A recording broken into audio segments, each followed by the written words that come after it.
सूर्या हांसदा कौन था? सूर्या हांसदा एक कुख्यात था।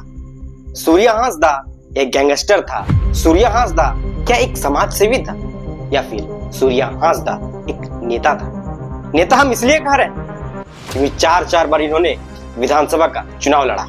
चुनाव निर्दलीय नहीं बल्कि पार्टी सिंबल से। 2 बार जेवीएम से, 1 बार भारतीय जनता पार्टी इस देश की सबसे बड़ी पार्टी से, और 1 बार इस राज्य की सबसे चर्चित पार्टी यानी जेल कैंप से। खास बात तो यह कि इनकाउंटर के बाद, सूर्या हांसदा के इनकाउंटर के बाद सबने ये एक्सेप्ट करने से ही मना कर दिया है कि इनका ताल्लुक जेल कैंप से था या फिर बीजेपी से था। इनकाउंटर के बाद कई लोग प्रेस कॉन्फ्रेंस करके ये कह रहे हैं सूर्या हांसदा की ताल्लुकात किसी पार्टी से नहीं थी। हालांकि अभी तक सभी पार्टियां मौन हैं, चाहे भाजपा हो, जेल कैंप को तो हेडलाइन से भी दिक्कत होने लगी कि 2024 का विधानसभा चुनाव जेल कैंप के बैनर तले सूर्या हांसदा चुनाव लड़ा था। जेल कैंप के लोग यह भी कह रहे हैं उनकी इतिहास को उन्होंने नहीं जाना था और टिकट उन्हें दे दिया गया था। इनकी पुराने इतिहास हम बताते हैं आपको। 2019 में विधानसभा का चुनाव लड़ते हैं बोरियो विधानसभा से। बोरियो विधानसभा, हालांकि ये जीतते नहीं, बोरियो विधानसभा से जीतकर लॉविन हेम्ब्रम आते हैं जो उस वक्त जेएमएम के सिंबल से चुनाव लड़ रहे थे। सूर्या हांसदा भाजपा के सिंबल से चुनाव लड़ रहे थे।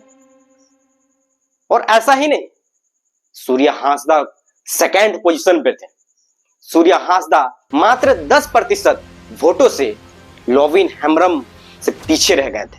बोरियो विधानसभा में सूर्या हांसदा सेकंड पोजीशन पर थे।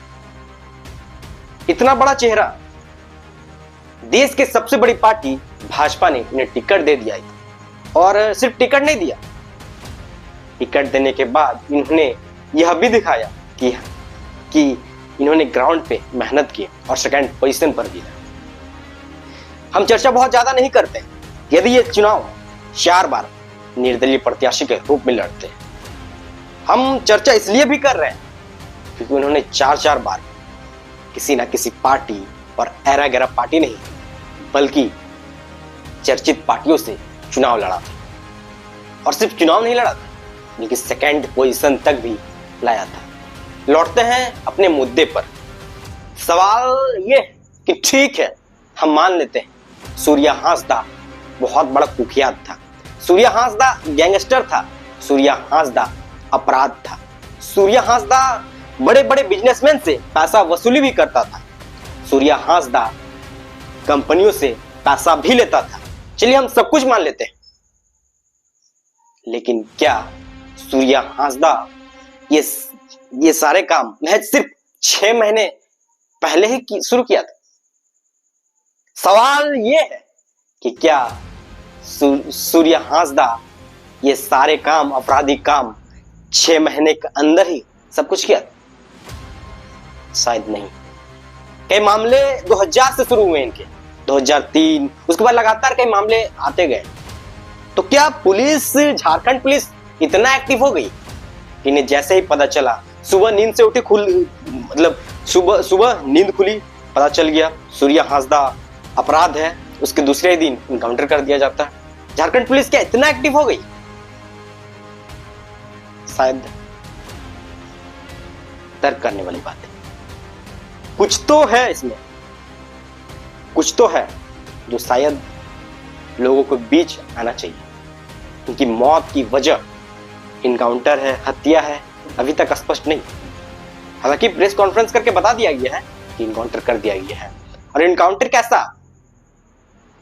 100 किलोमीटर दूर ले जा करके एक घने जंगल, घना जंगल नहीं लेकिन हाँ जंगल था, जंगली इलाका था, और वहां पे यह कह दिया गया सूर्या हांसदा भागने की कोशिश कर रहा था। शायद ये भी थोड़ा अटपटांग सा लग रहा होगा। वही कहानी जो अमन साहू पर फिट बैठाया गया था। अमन साहू को जिस कहानी जो कहानी रचा गया था, फिर से वही कहानी सूर्या हांसदा पर भी फिट बैठाया गया। सूर्या हांसदा बहुत बड़ा गैंगस्टर था। तो सवाल यह है कि 4-4 बार विधानसभा का चुनाव कैसे लड़ा, जबकि अमन साहू भी चुनाव लड़ना चाहता था, लेकिन उन्हें चुनाव लड़ने का अनुमति नहीं दिया गया। उस वक्त इलेक्शन कमीशन कहां गई थी? कितना बड़ा कुख्यात गैंगस्टर माफिया चुनाव कैसे लड़ गया? 1-2 बार नहीं, 4-4 बार कैसे लड़ा? आपका सिस्टम क्या इतना फेलियर है? एक अपराध, एक कुख्यात, एक गैंगस्टर, एक माफिया चुनाव लड़ जाता है और आपको सिस्टम को भनक तक नहीं लगती कि आपका सिस्टम इतना फेलियर है। इस पूरे घटनाक्रम में शायद बहुत कुछ अटपटा सा लग रहा होगा। उनके शादी घर से उठाया जाता है सूर्या हांसदा को, उसके बाद 100 किलोमीटर दूर ले जाया जाता है, फिर उनको इनकाउंटर कर दिया जाता है। इनकाउंटर के बाद उनके परिजनों तक को भी उनका मुंह नहीं देखना दिया जाता है। ये सारी बातें हम ऐसे ही नहीं करें, ये सारी बातें हम इसलिए भी करें क्योंकि एक व्यक्ति ने, शायद एक नेता खुलेआम कानून के सहारे ये धमकी देते नजर आया कि शायद उनके खिलाफ जो भी जाएगा पुलिस के द्वारा उन्हें भी मारा जाएगा। वो व्यक्ति कोई आम व्यक्ति नहीं, वो व्यक्ति इस राज्य के हेड ऑफ सीएम यानी पंकज मिश्रा है। ये सिर्फ हम नहीं कह रहे,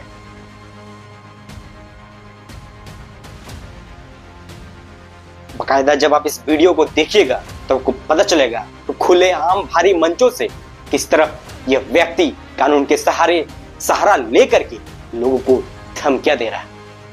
सूर्या हांसदा बहुत बड़ा अपराध था, गैंगस्टर था, माफिया था, बिजनेसमैन से पैसा भी लेता था।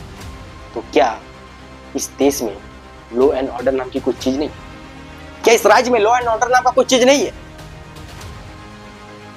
क्या आपका पुलिस विभाग उस वक्त एक्टिव नहीं थी जब केसरगढ़ में वो चाल धंसा था? क्या केसरगढ़ अवैध खनन जो करवा रहा था, क्या उनको पुलिस पकड़ पाई? क्या उनकी इनकाउंटर हुई? नहीं। क्यों? क्योंकि पुलिस वहां पे बौना होगी, पुलिस वहां एक्टिव नहीं होती है जहां उनका कद के बड़े व्यक्ति सामने होते हैं। पुलिस वहां एक्टिव होती है जहां उनसे छोटे कद वाले व्यक्ति नजर आते हैं।